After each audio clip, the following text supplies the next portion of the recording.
Morning. Happy Monday, everyone. So this past weekend, I talked to Rob Noerr, and he gave me some advice on the future of my channel. I didn't talk to him like he called me or nothing. We're not buddies, but I called into his show, and he had actually asked me what my goal was and what my objective was for my channel.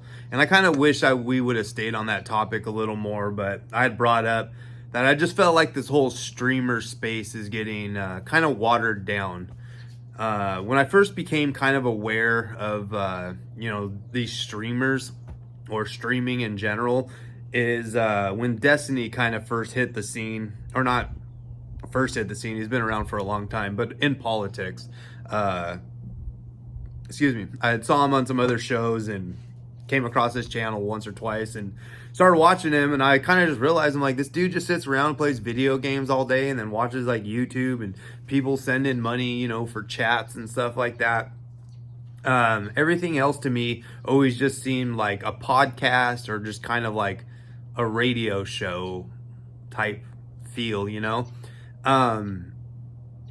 so I was kind of like, this is cool. Now I watch quite a few, I would say left-wing and right-wing channels. I've recently been watching a lot of the drama streamer stuff. Helps you keep up on kind of culture. But I just feel like, much like podcasting, Joe Rogan, when he got big, he kind of encouraged everyone to start a podcast, and it just became overwhelming. I would hear Joe Rogan, and then he would suggest another comedian's podcast or a bow hunter or something like that. And I ended up with 30 podcasts I was trying to keep up on, and it just becomes difficult. And I kind of feel like that's what's going to happen in the streamer world. And the early adopters, the Crucible and, Rob Noerr and guys like that are gonna, rise to the top because they've been in it the longest. Destiny, before Joe Rogan, there was already other big podcasts. Like Adam Carolla was already a big podcast. Everyone thinks he's kind of like the godfather of podcasting, but there was other people that were big that he kind of saw their, what they were doing. It was like, hey, I'll give it a shot. He made himself big. Right. So I think, guys like, Hassan and Destiny and all those guys are the early adopters, the Adam Carollas. And now there's going to be this big new wave of, political streamers and stuff like that. Anyways, because Rob had asked me if I had any interest. Go away. Go lay down. Had asked me if I had any interest in doing streaming or anything like that. And what I would like to do is I would like to get my son involved. And I'll tell you why. If you have a 20-year-old son, you know how big of a knucklehead they are. And every time he comes over to visit, he has some crazy view about something or some crazy story about something he saw on TikTok. And the conversations we have are hilarious. And that this is the next generation of kids. And I think talking to them and getting their point of views, maybe getting some of his friends to come on and talk, would be cool. And it would be interesting, and it would be us to be able to get a look into what this next generation really thinks and how they're operating and stuff. When I had started this channel, there was no real goal. I was in a really low spot in my life. And I was just really depressed. I was in this midlife crisis. Wasn't sure where I was going with my career, if I even wanted to do that anymore. Do I want to keep busting my knuckles and getting burned all day, welding? And we were broke at the time. I had my own business, and I wasn't really motivated to do any work. I wasn't chasing work. The bills are piling up. And it was stressful, and it's hard. Recovering addicts struggle, with depression. You were using a chemical that give you this dopamine rush for so many years, and then you take it away. You have to learn how to function without it. Most of my life, since I was, a young teenager, I was using some sort of substance from, marijuana to alcohol to just all kinds of other drugs, and later on becoming an opiate addict. And I've never really had to deal with life sober. And uh, it's hard. It's hard to learn all that, at an older age, and then learn to cope with all this stuff. So when I started the channel, my motivation really was get out of that, get out of that depression. I wasn't eating right. I wasn't working out. It was winter time. So you're all cooped up in the house and not getting any vitamin D. I'm depressed. Money's, bills are piling up. It was just a lot of things going on. And I thought maybe I can just like talk these things out. Maybe I can reach somebody who's also going through this. There's a lot of people out there, a lot of friends of mine in my age group that may be going through the same, midlife crisis, not really sure what they want to do with their future, careers, or just second guessing the decisions they made in a career choice.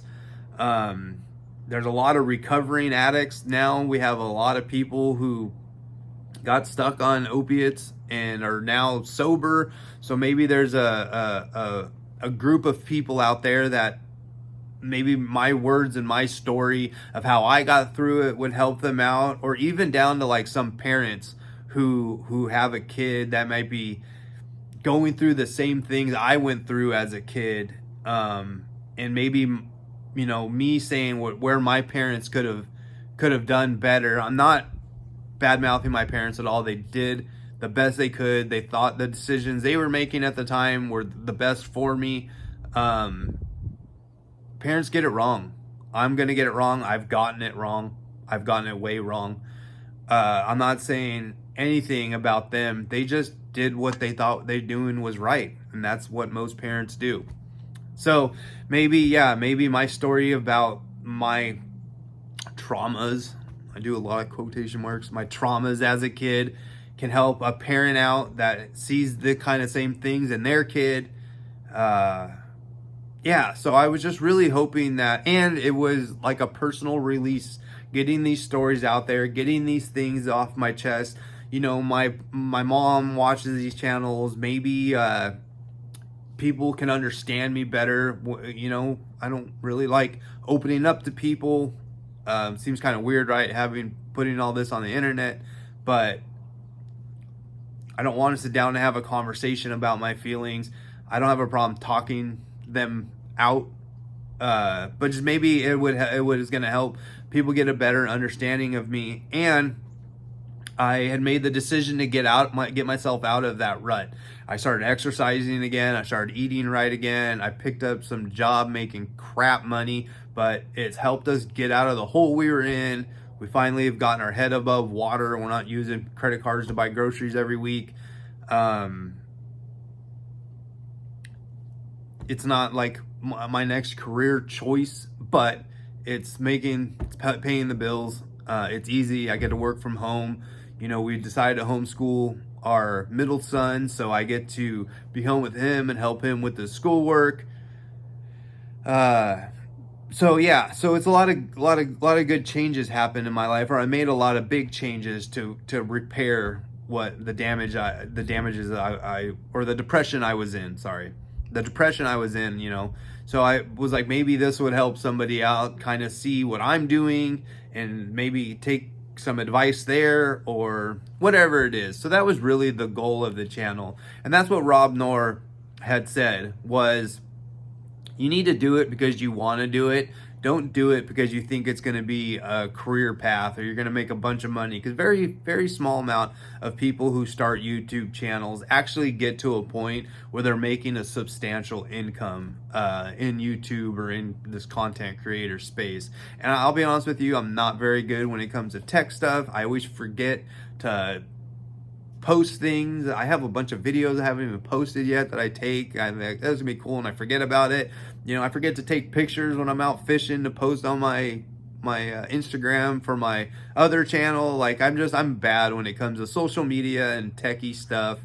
That's one reason why I really haven't gotten into doing the podcast with my kid yet. Is you gotta figure everything out. Get cameras, get, microphones, get, I got a laptop I can use. My kid uses it right now for schooling, but I'll take it back. Get a computer and figure out how to upload long form content like that and get the audio right. There's just a lot, right? That I'm a old man now. I'm using my cell phone right now. I can record this on my cell phone, go sit back down at my desk and upload it to YouTube. So that's one hurdle, but I'm eventually going to get there. Like I said, we've gotten our head above water now, so maybe I'll start investing in more what am I looking for? Supplies, podcasting stuff to, the cameras and stuff. Anyways, and back to the being watered down. I'm not super political. I pay attention to politics, so I don't really want to talk about politics. There's already a lot of political channels. There's a lot of news channels. The debate sphere. There's a lot of people doing debates nowadays. So, and there's a lot of channels hosting debates. One of my viewers had recommended I start hosting debates, and back down to the tech part of it. You got to, network with everyone and get the stream set up and get all of that going. And I don't want no part of that. So I just feel like there's a lot of this,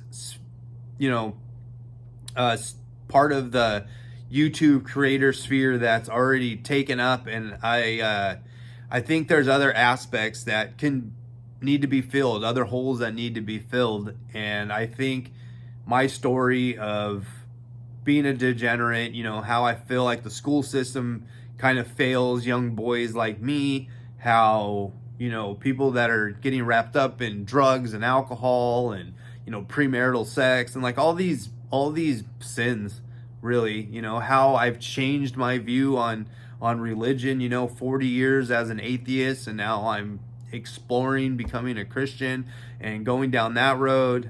I think I can be more useful here than I could be in other avenues of how we change this environment we're in, of just like this degeneracy, really. It's just and that's part of the motivation of the Crucible, of Rob Noerr, of Jake Rattlesnake TV, is they want to dominate this landscape of ideas, of theology, of politics, of all of this stuff, debates, and like they want to I don't want to say control, but yeah, control, but they want to be the loudest voices in this. And I think the one thing I can offer is my story and how I got through it, and how I think we can do better. Parents can do better with this. If they have a kid that was like me, if they have a friend who's going through a drug addiction, and how really was actually going to be my video today of how your past can come back to haunt you. Something happened over this past weekend where my past is now affecting my future.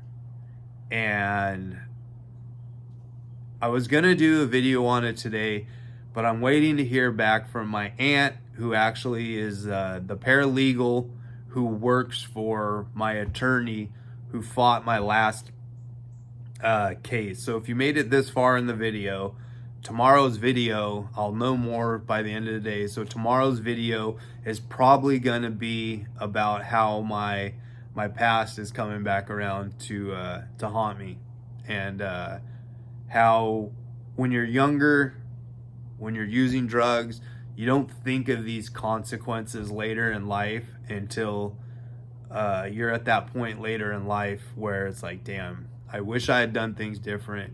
I wish I didn't put myself in that situation. And it sucks. I'm still learning these lessons. I'm like almost 10 years sober. And it's still coming back to haunt me. So to all my 25 viewers that seem to watch all of my videos, thank you very much for watching. I'm going to continue making videos because I want to make videos. I'm going to continue making, one thing Rob said that stood out to me was, if you change one person's life, was it worth it? And 100%, I'm not trying to get YouTube famous. I'm trying to help somebody that may be going through the same things I'm going through or have gone through. And if I can help, if it impacts one person, helps one person maybe change what they're doing, change the way they're thinking, or helps a parent, help their adolescent kid out and repair that relationship, or keep them avoiding the same mistakes I made that may haunt you in the future, then it is worth it. So, actually, I was gonna make a 400 subscriber video, and I went from 404 to back down to 399 over the weekend. So obviously I can't entertain everyone. My content's not for everyone. I'm not mad about it. Glad I didn't make that video because I would look foolish like the raging tomato. So stay tuned. Tomorrow's video might be a little more, a little bit better of a story, maybe a little more impactful. It's definitely going to be a view into how your past can come back to haunt you. So tune in.